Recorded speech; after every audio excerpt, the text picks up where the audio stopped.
It was supposed to be me and you forever, but I'm moving off and it's prematurely severed. I do surgery on grab it, try to patch it. On the way ako ngayon sa Dasma, maraming kailangan ayusin dito sa sasakyan kasi kailangan na i-renew yung rehistro. Hindi kasi papasa kapag hindi pa naayos lahat. Ito yung panahon na kada taon kailangan mo talaga pagandahin yung maintenance ng sasakyan mo kasi hindi pwede sumablay. Simula ilaw, gulong hanggang usok ng tambucho kailangan talaga i-check. Yung iba kasi bumabagsak kasi yung usok ng tambucho nila ang itim na. Depende kasi sa makina yun pero may paunang lunas naman dun. Yung iba nililinis lang yung tambucho kagaya nung gagawin namin ngayon. Medyo magte-take lang siya ng time tsaka maingay kasi nga kailangan ko i-revolusyon ng revolusyon. Pero ayun, at least yun yung less na hindi ka masyado gagastos.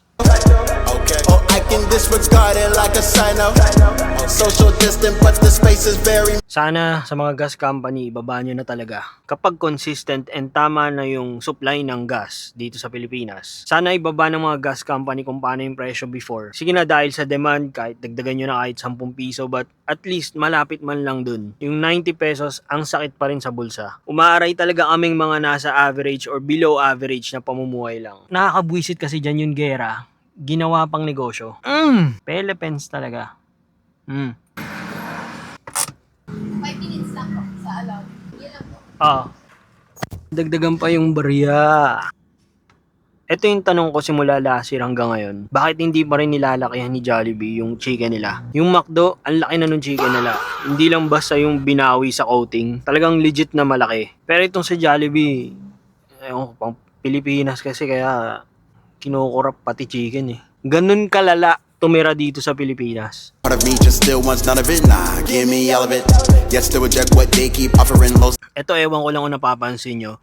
Iba yung lasa ng Coke sa mga food establishment like McDonald's, Jollibee, or kahit ano pang establishment dyan. Sa mga nasa in-can or nasa mga bote. Nag-work ako sa cruise ship before, tapos dun ako sa bar na department. Kaya medyo may alam ako pagdating sa mga soda na sineserve. Lalo yung sineserve ng Jollibee tapos walang ice, ibang-iba talaga yung lasa. Minsan kahit may ice, malalasaan mo yung difference. Sa bar na pinagtrabahuan ko sa barko, pati dito sa Jollibee, I assume, parehas lang din yung style. Yung mga Coke products namin, dumadating siya as hindi Coke mismo na sineserve, like yung pwede inumin agad. Para siyang pure form na sobrang tamis, tapos minimix lang siya sa carbonated water and ito na yung kinakalabasan. Yung mga Coke in can and yung mga nasa bote, galing talaga yan sa factory ng Coke. Pero yung mga ganito, kaya iba yung lasa kasi yung naiinom yung tubig na nakahalo dun sa pure form ng soda nila, yun yung tubig mismo na nanggagaling sa Jollibee or yung tap water na tinatawag. Ginagawa lang siyang carbonated kaya nagiging ganito, mabula. Try nyo minsan inumin yung tap water ng Jollibee or ng Chowking. Malalasahan nyo talaga na parang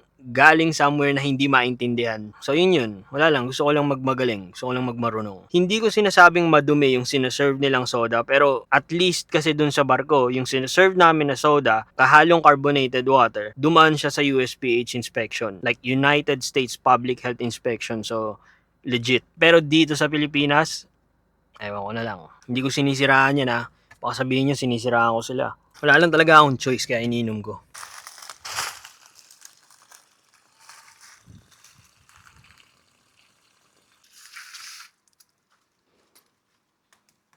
Ire-revolusyon ko pa ba? Oo.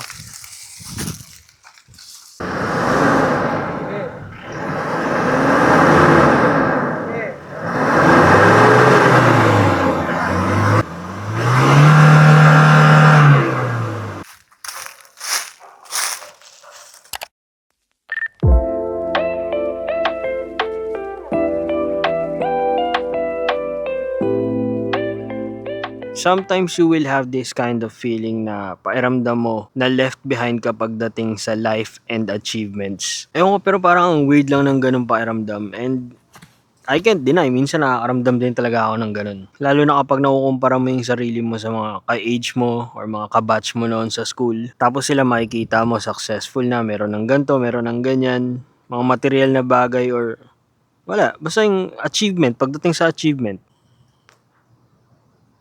I'll admit na before, naiinggit ako sa ganun. like buti pa sila, etc. etc.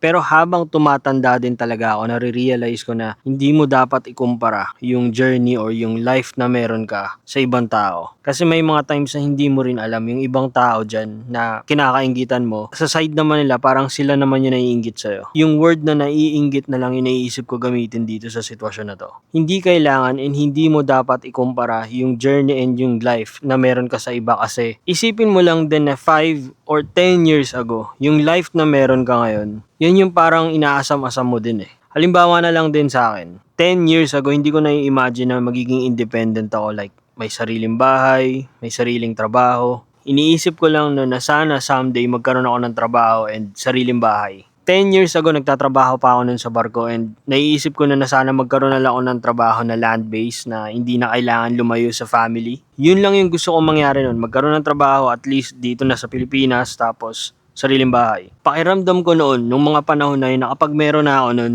okay na ako sa buhay, kontento na ako. But after 10 years, eto, nandito na tayo. Parang hindi pa rin enough. Parang may kulang or something na hindi mo maintindihan. And sometimes, kakaisip mo dun sa bagay na gusto mo ma-achieve, sa bagay na gusto mo na magkaroon ka. Minsan parang napipigilan yung sarili mo maging masaya. Ayoko maging makata or gawing dramatic yung bagay na yun, pero ang weird. Like, kailan ka kaya masasatisfy? Kailan kaya titigil yung gusto mo laging may ma-achieve para maging masaya ka naman? Or baka kailangan mo lang din talaga baguhin yung mentality mo para maging masaya.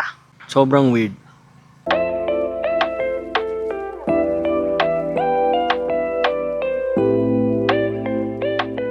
Kaya naniniwala ako na hindi totoo yung late or napag-iwanan na sa buhay. Hindi basehan or sukatan yung kung may nabili ka ng bahay, kung independent ka na, or kung ano man yung na-achieve mo. Nandito lang din talaga yan, tsaka kung paano ka makukontento sa buhay. Minsan magsiset tayo ng standard or ng achievement sa sarili natin na yun na yung magiging pinaka-success natin kapag nakuha na natin yung bagay na yun. Pero imaginein mo na lang din na yung material na bagay na yun na sinet mo para ma-achieve, yung ginawa mong basehan na magiging masaya ka, and then one day hindi mo siya na-achieve dahil nasa reality ka. So for the rest of your life, magiging miserable or worse na yung buhay mo. Kalokohan yun and hindi dapat ganun. Oo, 10 years ago, pinapangarap ko lang tong ibang bagay na meron ako ngayon. Pero it doesn't mean na kapag hindi ko na-achieve tong mga bagay na to na meron ako ngayon, wala na akong kwentang tao. Bonus o reward na lang din yung nakuha ko yung inaasam-asam ko 10 years ago. Ang pinakamahalaga doon is ma-achieve mo man o hindi yung goal na tinatarget mo. Hahanap at hahanap ka pa rin ng way para maging masaya and mag-continue sa buhay. Kasi ang daming tao dyan na sakto lang yung buhay nila pero sobrang saya nila pag nakita mo. And okay na sila na ganun lang yung buhay nila and walang masama, makontento kung sakto lang yung buhay mo. Yun na kasi naging metric ngayon eh, yung gano'ng kakayaman, gano'ng karami yung pera mo. Sabi nga ni Kong dun sa isa niyang podcast, nabuhay tayo